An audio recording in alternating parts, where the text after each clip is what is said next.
Alright guys, Ted here again today, and we got some very interesting news coming out yesterday from this Kotaku article, which I thought I'd go through. Not before have we had an opportunity on this channel to talk about the next Call of Duty that's coming up, and I'm sure you guys, well, it's actually not the next Call of Duty, it's the year after, so I thought I'd make that clear, and go through exactly how the situation is looking right now. But it turns out we've actually got some news about the 2020 Call of Duty, so not this October or November's, whenever it's going to be released, this year's one, but in fact next year's one we have some information on. So we're going to go through that today, see what this Kotaku article said, because it's very interesting. Drama alert in full force here with Sledgehammer versus Raven and well, all rather interesting stuff. And it seems like Treyarch may have a job on their hand. They're going to have to get the white monsters out the cupboard because, Jesus, they're going to be on a tight schedule to get this sorted for the guys over at Activision. But, you know, we'll see what they come up with. Hopefully, it's a damn good game.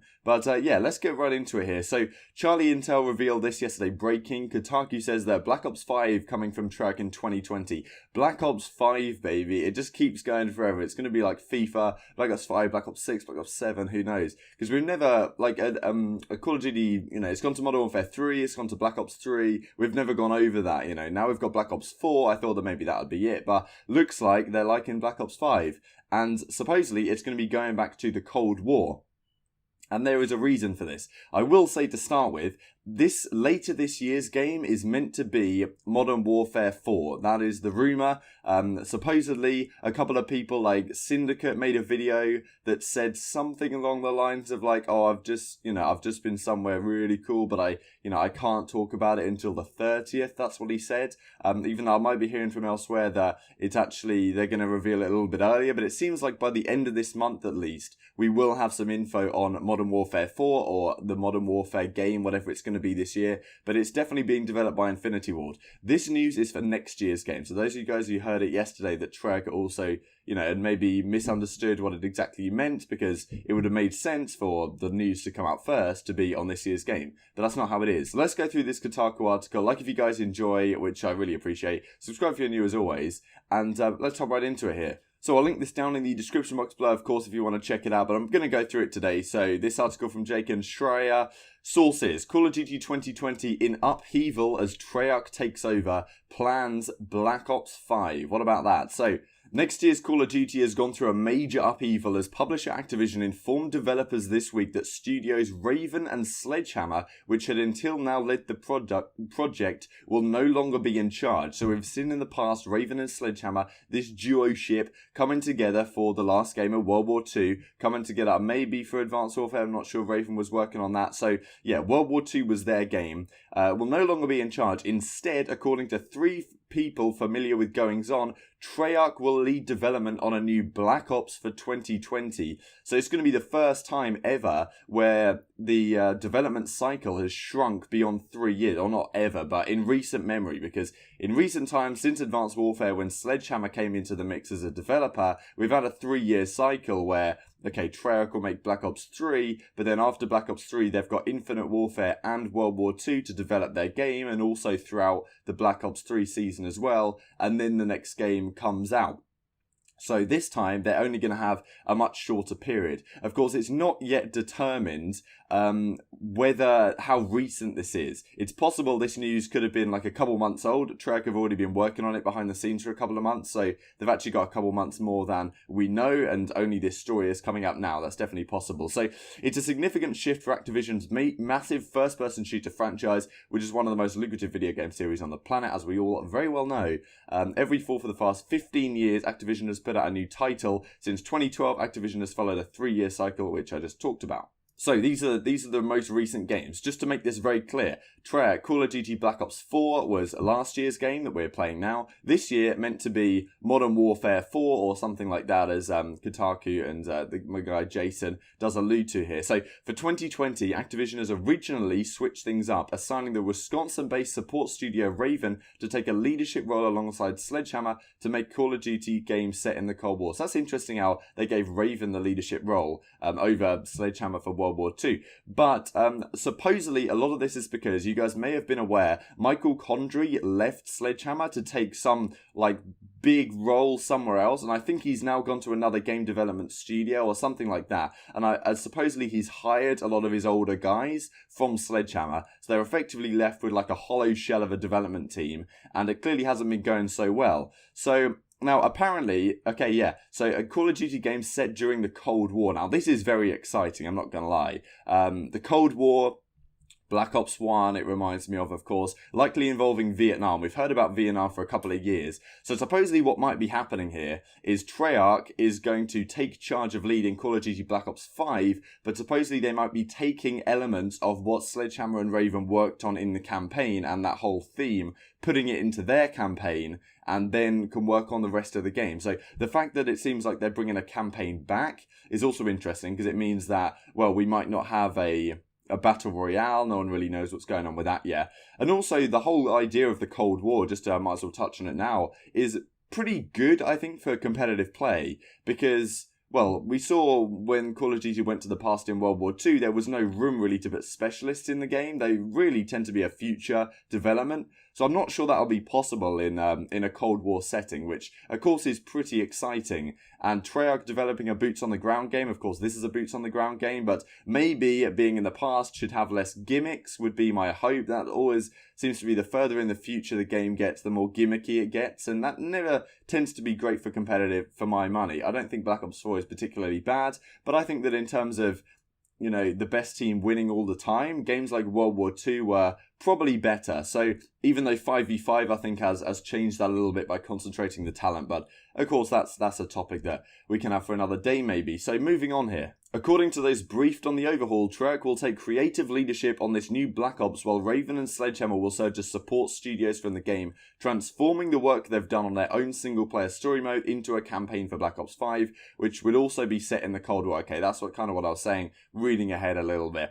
This may be a welcome return for fans who criticise the lack of campaign in Black Ops 4, very true. It will likely be a cross-gen game, so yeah, which is expected in the fall of 2020. Be interesting to see exactly what month these things do come out in, because of course last year Black Ops 4 was released in October, didn't get League play until February, but we won't talk about that, or maybe even the start of March. It was pretty tragic, but anyway, it came out in October. A lot of people were saying because of Fortnite, that was about the right time, because Fortnite was just like dying down a little bit and they could hop right in there with their new Battle Royale. And maybe that worked quite well for them. But whether that will be necessary this year, whether we'll have an all the way till November, which would mean a very long off-season, we'll see. Because supposedly the franchise league for this Modern Warfare 4 game, or whatever it's going to be, is going to start right at the start of January. So I don't know whether that means we've got events before or how it's going to go. But yeah, it is interesting the fact that this game, this Black Ops 5 game, is going to have much less development time than the other games have had. Say Treyarch has been aware of this for, I don't know, say a month or something like that.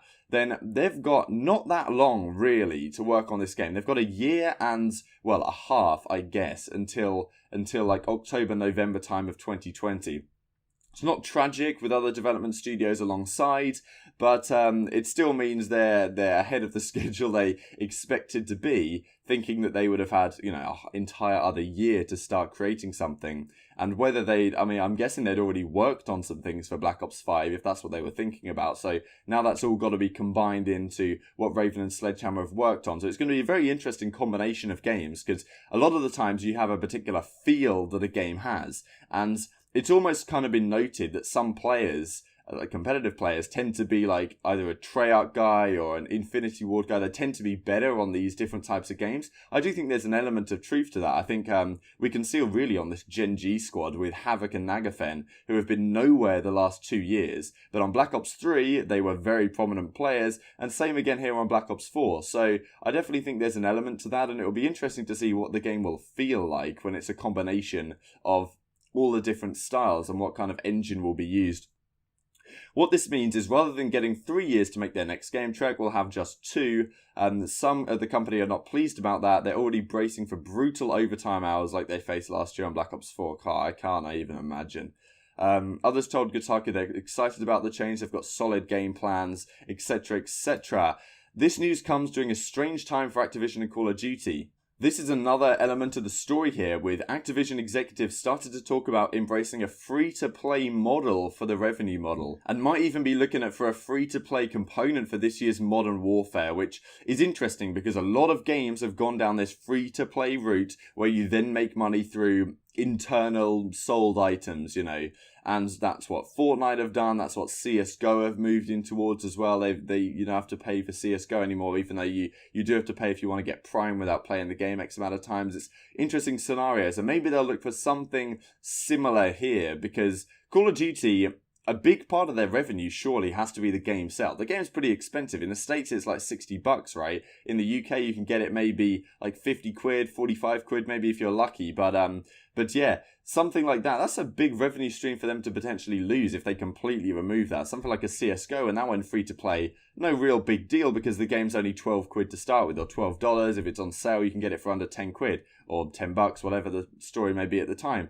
But making the game entirely free to play means that surely they've got to be pushing these microtransactions incredibly hard, which I don't necessarily like the sound of. We know that Activision's all about the dollar, so which, okay, fair enough, big company. So we'll have to see how it goes, but I thought I'd make that known. So yeah, in February 2018 last year, Kotaku broke the news that Sledgehammer's co-founders Michael Condrey and Glenn Schofield had left the studio. Although Activision spun it as a promotion, saying they'd take on new executive duties, it was very clearly an ousting, and the two quietly exited shortly. Okay, that's funny. I wasn't aware of that actually until now, because I remember at the time that they were told that they were going to some, well, at least the public were told that they were going to some high-up position executive duties, whereas they just got baited, or, well, we got baited. They obviously knew what was going on. So yeah, earlier this year, Condrey started a new Silicon Valley studio with the publisher 2K, where he's recruited dozens of Sledgehammer staff. So yeah, the studio's been hemorrhaging employees over the past few months to the dismay of those who remain. So yeah, two people associated with the current project for the 2020 Call of Duty that Sledgehammer and Raven were working on described it as a mess. Now, both studios will serve as support for Treyarch as the publisher prepares to release Black Ops 5. So yeah, what about that? So yeah, just to go through Charlie Intel's tweets here so we get everything in the correct order. So yeah, the campaign is Cold War based. Raven Software initially assigned to be the lead development studio. So yeah, these kind of things we talked about through the article. Treyarch's now in charge. Free-to-play potential model that we discussed right there. And then there's another couple of things that came out a little bit earlier, a little bit further on here. Like this, for example. So the last 2-year development cycle COD game from Treyarch was Black Ops 2 in 2012. Now, it's interesting, of course, because back in the day, it seemed like you could get a lot of stuff done in a very short space of time, because it always used to be a 2-year development cycle. You'd release your game, that game would last the whole year, and while that game was out, you would work on a new game, then you'd have 1 year while Infinity Ward made a game, and then you release Black Ops 2. Just like, Black Ops 1 was released in 2010, Black Ops 2 came out 2012. So it's interesting to see how this will go. Likely, this just means a ridiculous amount of overtime for the Treyarch staff. But there is an element to which that a lot of the time, especially when you've got a development cycle so long, the first year or so of that development cycle, the first half, you probably won't get that much done. Just on the nature of projects, I'm sure that Treyarch and Activision have a good system in place to make sure that everything gets done on track, but that's always the nature of projects, right? That about halfway through, things start really kicking on, and then towards the end, the workload goes exponential because of underestimations of how much it's gonna cost or it's gonna require. So there's an argument to say that a 2-year development cycle probably might not be that much different from a 3-year, especially the last few years. It's hard to say that the games have been polished to say that 3 years has been put into place with some of the things we've seen in the past. So maybe it will mean that there's less room for Treyarch and the like to put in these gimmicks, firstly because it's Cold War, and secondly, maybe there's less things to think about and to add into the game. Like in, Black Ops 4, we've got all sorts of different things, like all the different specialist weapons and trying to balance them all and get the grapple gun to work and make sure it latches onto all the surfaces and all of these things. I'm sure that's very time consuming to deal with. Whereas if the specialists weren't in the game, likely that the game would be, well, there'd be a lot more time for other things. Because of course, league play and the like is a big concern. And it'd be very nice to have something very, very good at the start of the game. And let's not forget, Sledgehammer's last game back in World War II had integrated game battles into the software itself. Don't have that in Black Ops 4. It was so convenient to be able to go on the website, post a game, and then when we got one, just go on the app, and then it would connect us all in the lobby so we could crack on with it. That was fantastic. Hasn't happened in Black Ops 4. Maybe there will be an extra time for Treyarch to include something like that, especially if Sledgehammer are like, yeah, that was a great feature, everyone really liked it.